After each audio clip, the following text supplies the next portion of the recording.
All right, good morning everyone. Today we're gonna make yogurt, how we make our fresh yogurt. Things you're gonna need is some milk. You can normally 2% milk is what we use. It has to be ultra pasteurized, but you can use vitamin D or half and half because it comes out more rich, but it's all depends, but we like 2%. That's kind of like the perfect mix. And then you're gonna need the emulin. Obviously this helps the yogurt because we let it incubate for about 36 hours, so you're gonna need it. Show me the product that we're So using. this is what we use. All right, so you, like I said, you don't have to use it, but it comes a little more thicker. And of course, your favorite yogurt, whatever starter you want. It really doesn't matter as long as it's plain yogurt. I prefer to use Greek yogurt, but you use that. And like I said, it really doesn't matter. Probably the same amount, 4 ounces. 4 ounces is about the same you need. All right, so the first thing you're gonna do is put a little bit of milk, your 2% milk. I would say about 1/4, just so you can mix it. All right, so what you're gonna do is just sprinkle the emulin there. All right, and then just whisk it a little bit. Just get it all mixed.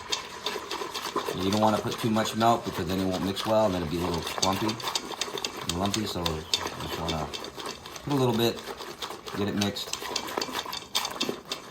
All right, after you got that mixed, what you do next is get your starter. Like I said, any yogurt you prefer. You go put that in there.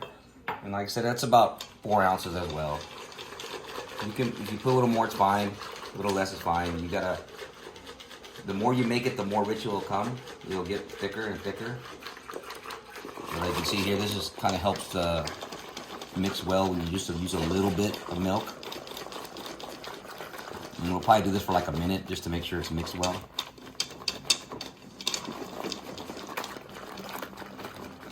I already see it mixing pretty well already. I don't see any lumps in there. So we'll just do another 30 seconds. Yeah, when you make this yogurt, you're gonna realize it tastes a lot sour, but it's a lot richer as well.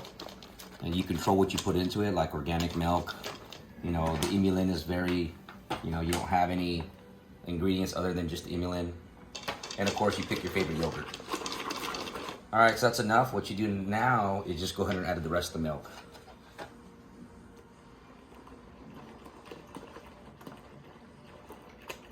And normally what I do, I like to let the milk sit out for like a half an hour to an hour, but you don't have to. I just found that it does seem a little bit more richer when I do that.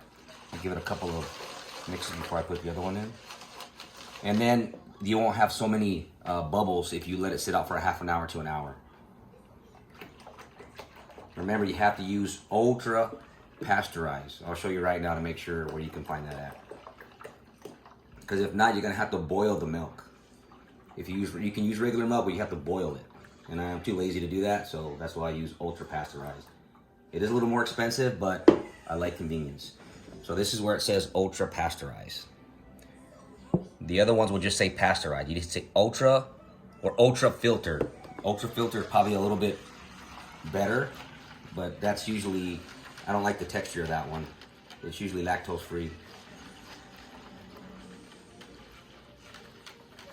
All right, so now we're just mixing it, but you can see here, if I would have took it out cold, it would have been a bunch of bubbles. So I like to leave the milk out for 30 minutes to an hour. And you're gonna make yogurt anyway, so you don't need to preserve the milk. Do this about another 30 seconds because it's already mixed. And I'll take you over to, we use the Instant Pot. As you can tell, it's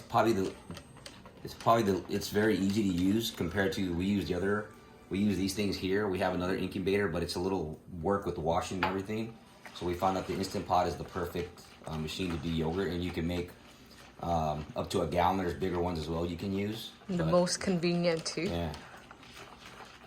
All right, so look, we're done, and that's it. That is the hardest part. All you do next, I already set my Instant Pot. You can walk over here with me.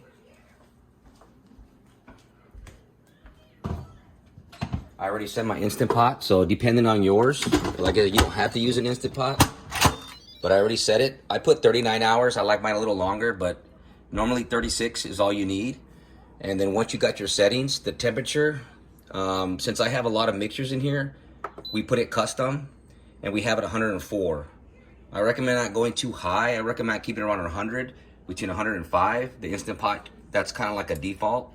But like I said, just your Instant Pot might not have all these functions. Just put it on yogurt and let it go.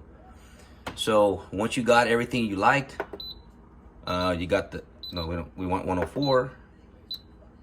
Enough the time. So when everything's good, you just push start. And that's it. And if you have one, you don't have to do it. Some say go ahead and come up here. You can push the button here, but you don't have to, because there's a seal in here that you have to take out as well. There's a rubber seal in here, the Instant Pot, that has to come out. So those of you that have an Instant Pot, you know what I'm talking about. It's a rubber seal that you take out because it's a pressure cooker, and you don't need it when you do yogurt. So take that out, and then just push that down. Other than that, that's it. It'll be done, and then we'll be right back to tell you after it's done what the next step is, and then hope you enjoyed. All right, so now we're taking out the yogurt. It's been in there for 37 hours, almost 37 and a half hours. Normally 36, but we left a little longer, but it's fine. You can leave it up longer than 36 hours. So take it out. Show it to me. See? There it is. So now what we're gonna do is cool it now. We're gonna put it in the refrigerator for 12 hours. You can leave it for 24 hours, it's fine. You can kind of find what works better for you. But we figured at least minimum 12 hours, and it should be fine. Just wrap it up, put it in your fridge, and then that's it. Go. All right, it's been about 12 hours, so now we're gonna take the yogurt out. It's been sitting there, so now it's cooled down. What you're gonna need is pretty much this thing here. You're gonna need a spatula, some spoon to scoop out because you need a starter. We're gonna get the starter, and of course something to put in. You can have anything. Of course, in the strainer, I got this from Amazon. I think it was like about 42 bucks. So there's so many out there, but I like this one because the way it fits in the refrigerator. But yeah, so this is what you're gonna need. So all you gotta do is get the yogurt out of the refrigerator. All right. Take off the plastic. I try to be careful so it doesn't drop much water. There's the yogurt, and then usually you can do it afterward, but there's less chance of contamination if you do it right off the bat. So you just grab it, and I just fill it up. But I would say about 4 to 5 ounces that you need to save. All right, after that, I give it a little shake to break it up because it's sticking right there. And all you do is just slowly put it in. Just like that.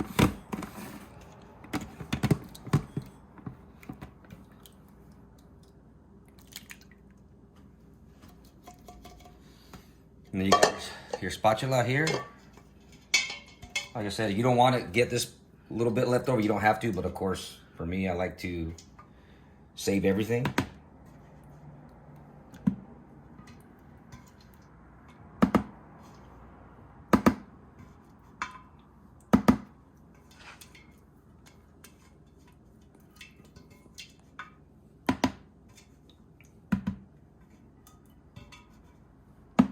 All right, well, that's done. All you do now is close it. And you put it back in the refrigerator. Hopefully there's room, yep. And you leave this one, you gotta definitely leave for 24 hours. I would say 24 hours. And then leave it there, and then we'll be back and show you the texture when we're done. Okay, now we let it strain for about 24 hours. So now we're gonna see what it looks like. You can leave it a little bit longer if you want it thicker, but for us, we normally keep it at 24 hours. So you take it out. All right. And then we open it. You can take a look at it. And then we're going to, final step, shake it a little bit. And then slap it down. And then the final thing is the taste test.